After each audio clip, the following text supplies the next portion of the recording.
Hey guys, Caleb Giddings for Goodnuts Media here. And as you can see, we are still in the process of moving into our new digs in our new home in South Carolina. But I wanted to get a video out this week answering a question that I frequently get asked in comments here on YouTube, Facebook, and other social media sites. And that's about the letter designations for Smith & Wesson revolver frames. Where do they come from? What do they mean? And how do I know the difference between a K frame and an L frame? So let's get started. Prior to the introduction of the swing-out cylinder hand ejector models of revolvers, Smith & Wesson's top break revolvers used numbers to differentiate the different sizes of guns that they had. When the hand ejector line came out, all of the guns that they made after that were largely the swing-out cylinder, and they needed a way to differentiate the different sizes of frames at the factory. Now, interestingly, the letter nomenclature wouldn't become common until after World War II, but was in use with Smith & Wesson internally well prior to that. Ever since the introduction of the letter nomenclature for Smith & Wesson frames, there have been 8 different frame sizes that Smith & Wesson have used. 2 of these are no longer in production, and we'll talk about them first. The letters that have been used are M-frame, Iframe, Jframe, J Magnum frame, and we'll explain the difference there in a bit, K frame, L frame, N frame, and the biggest and baddest of them all, the X frame. Now first let's talk about the ones that don't exist anymore, the N frame and the I frame. The N frame was originally used for a tiny, and I do mean very tiny, 22 long revolver that was called the Ladysmith. Now, you may be familiar with the designation Ladysmith because it is still in existence today, but only on Jframe revolvers. Back in 1902, Smith & Wesson produced a tiny, very small revolver chambered in 22 long called the Ladysmith that was on this very little M frame. It was only produced for about 20 years. They ceased production due to extremely slow sales and some line redundancy in 1921. Now, the next frame was the I frame, and these were the OG concealable revolvers. The I frame guns were chambered in 22 long rifle, 32 Smith & Wesson long, and 38 Smith & Wesson. They were about the same size in terms of grip as the early top break guns, but again had the swing out cylinder that is the defining feature of the hand ejector guns. When production of the I-frame revolver ceased in 1961, the small revolvers in Smith & Wesson's lineup were the J-frames. Basically, the J-frame was an I-frame that was enlarged. The cylinder window was stretched out. The grip was lengthened very slightly to accommodate the much more powerful 38 special cartridge. Obviously, J-frames are still extremely popular today, and the J-frame size is one of the most common sellers in the Smith & Wesson lineup. However, as we noted earlier in the video, there are actually 2 J-frame frame sizes. There is the J-frame that we're familiar with, which was designed around the 38 special cartridge, and then there's the Jframe Magnum. This, as you might guess, was designed around the 357 Magnum round. As an example of a revolver that uses the 38 special window, we have this 351 PD.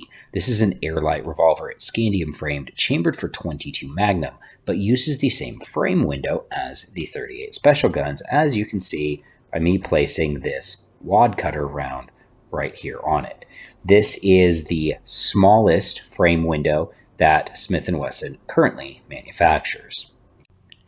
As we mentioned, the J Magnum window is stretched just a little bit to accommodate the larger and more powerful 357 Magnum cartridge. The J Magnum frame started production in 1996, and it, along with the original J-frame window, are still in production today. You can buy J-frames which are chambered only in 38 special. They are marginally smaller than the J Magnums, or you can get J-frames chambered in 357 Magnum, which of course are a little bit larger than the standard J-frames. All of your J-frames and rimfire cartridges, such as the 317 kit gun or the 351 PD that we showed, are going to use the 38 special window. And now we move to the grandfather of all Smith & Wesson letters, the K-frame. The K-frame was actually the first of the hand ejector revolvers and the first to actually bear the name hand ejector, and was introduced in 1899. The most common example, of course, of the K-frame is the Model 10, which was the ubiquitous police revolver for many, many years, using fixed sights and a round butt, or a square butt. 3-inch Model 10s with round butts were the FBI standard issue gun and are quite the serviceable carry piece today. And the K-frame remains in production to this day. It's been updated, there's been some changes made to the design itself, but it's still around.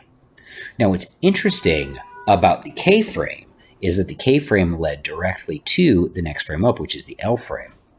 Bill Jordan, the famed Border Patrol agent, convinced Smith & Wesson to make a K-frame chambered for .357 Magnum, which at the time was only available in their much larger N-frame revolvers, including the famous Model 28 Highway Patrolman. The .357 Magnum K-frames didn't hold up too well to a continued diet of those heavy Magnum rounds, which prompted the development of the L-frame. Smith & Wesson L-frame revolvers use the same grips as K-frame revolvers, so the size of the gripping area is exactly the same. But unlike the K-frame, they have a beefier top strap and a longer cylinder window to accommodate the .357 Magnum round. These guns can digest a lifetime supply of .357 Magnum rounds without any of the flame cutting or erosion issues that were common on earlier K-frames, and in fact are also available in 7-shot configurations like this 586 L-Comp. Interestingly, the L-frame didn't come into existence until the early 80s, so for a long time there were a lot of K-frames out there in .357 Magnum that were getting beat up by those .357 Magnums. Up next is the Smith & Wesson N-frame. Again, this is one of the older frame sizes. The earliest examples that we can point to that were in giant mass production were the Victory revolvers produced for the First World War, chambered in 45 ACP that utilized moon clips. The 1917 guns were phenomenal revolvers. They were big, they were heavy, and they were reliable, and the N-frame has continued since then. It was technically introduced in 1907 with the 44 Special triple lock, but the most common examples are the ones that we talked about, the World War I revolvers.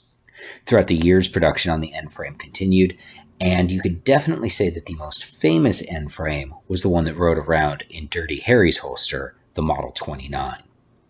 The Model 29, the 44 Magnum, was a sales boom for Smith & Wessons. Up until that point, the N-frame had been their slowest selling item, but the popularity of Dirty Harry and the films blew the doors off Model 29 sales, and it rocketed to the top of the charts of their best-selling guns. And that brings us to the last frame size, the X-frame.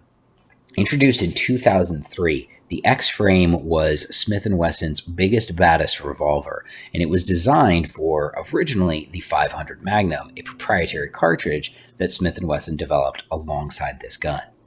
It was built for handgun hunting, and it is enormous. Like the K and L frame, the N frame and the X frame both share grips, but that is just about it. Everything about the X-frame was designed from a blank sheet of paper and built from the ground up to support the insane recoil and power of this 500 Magnum cartridge, and it has been quite a sales success as well. Since then, different cartridges have been introduced for the X-frame, and it's been chambered in several different other rounds, but the most common and most popular chambering is still the 500 Magnum. So I hope that clears up any confusion that we may have had about the Smith & Wesson frame sizes, which one is which, and which ones are good for concealed carry, and which ones are good for shooting. My personal favorite frame size is the L frame. I have 2 L frame revolvers on my desk right now, and it's the size that I've had the most of over the years. I'm Caleb Giddings. Thanks for watching.